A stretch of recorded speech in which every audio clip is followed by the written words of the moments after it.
Welcome everyone. The topic we are going to discuss today is delivering short discourses on general topics. Oral communication can be defined as the exchange between a speaker or speakers and a listener or listeners, which takes place in many settings and through various media. We can divide oral communication in three types: the informal communication, the quasi formal, and the formal speech. Informal conversations involve an audience of only one person or a small group and seldom require prepared comments like in the formal speech, which is planned and rehearsed. A quasi formal presentation is when you are involved in more formal public speaking, for example, in committee meetings, discussions, and team planning sessions. The purpose here is to conduct the business at hand in a professional manner. A deliberate, planned, carefully organized, and rehearsed presentation of ideas and information for a specific audience and purpose constitutes the formal communication. These communications involve a great deal of preparation and attention to delivery. The primary purpose of a formal communication is usually to persuade or to inform. The first thing to consider is what you are going to talk about. A low interest for the topic can cause anxiety about your presentation and will probably be apparent to your audience in your voice, expression, and gestures. However, if you choose a topic that is fascinating to you, it will be difficult to bore your audience. Once your topic is chosen, the next thing to search for is the objectives of the talk. That is to say, the main points you want to make. You have to decide whether you want to motivate, inform, persuade, or teach. The next step is to write out the presentation in rough, just like a first draft of a written report. Then review the draft, and if you find things that are irrelevant or superfluous, delete them. Check if the story is consistent and flows smoothly. If there are things you cannot easily express, possibly because of doubt about your understanding, it is better to leave them unsaid. As you must never read from a script, it is unwise to have the talk written out in detail.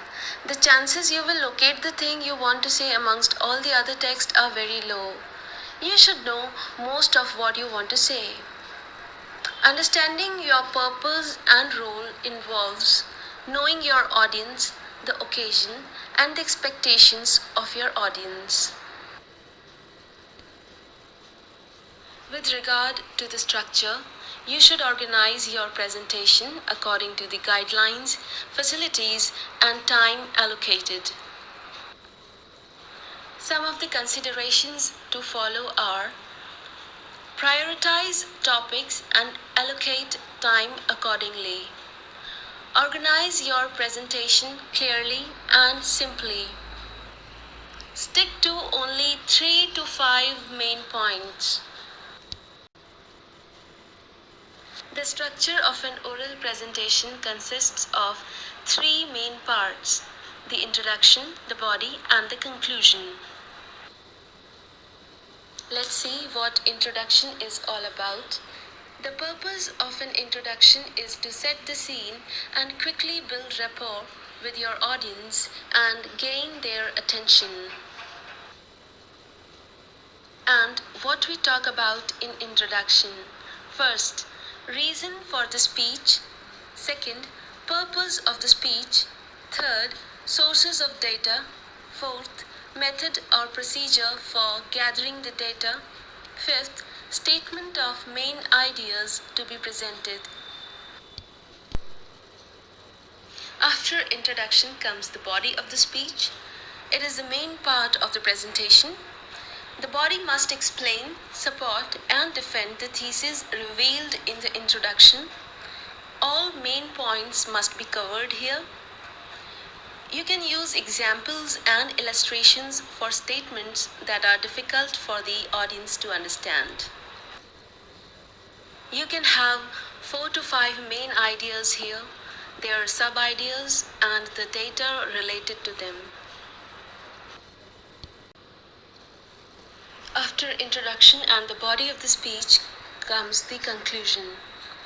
The presentation should conclude with a well-planned ending.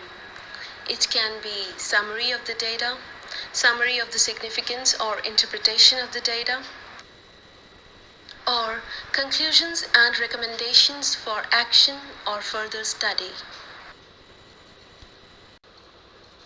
Let's see how to deliver the speech. First, greet the audience. Introduce yourself.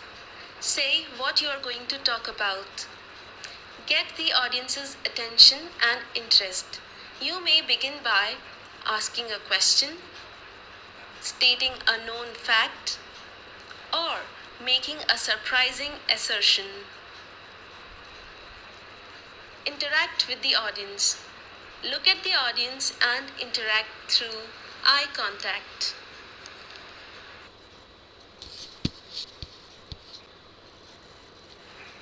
Be concrete, specific, practical, and relevant. Show poise and self-confidence. Even if you are nervous, the appearance of self-confidence impresses the audience and helps you to relax. Speak clearly, pronounce words correctly, and use acceptable grammar. Show enthusiasm in your speaking. Speak firmly, dynamically, and sincerely.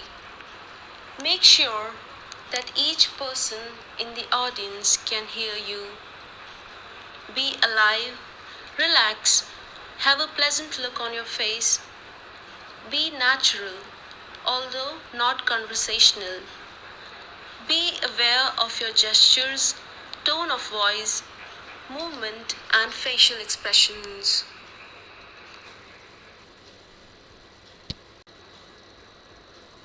Keep to the time allowed. It is important that you do adequate preparation or rehearse your presentation.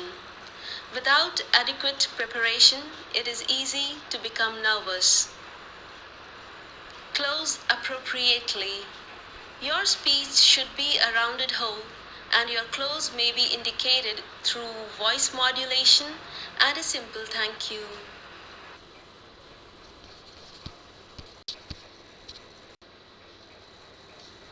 Prepare and practice your speech keeping all these points in mind, and you'll definitely become a more effective speaker. Thank you.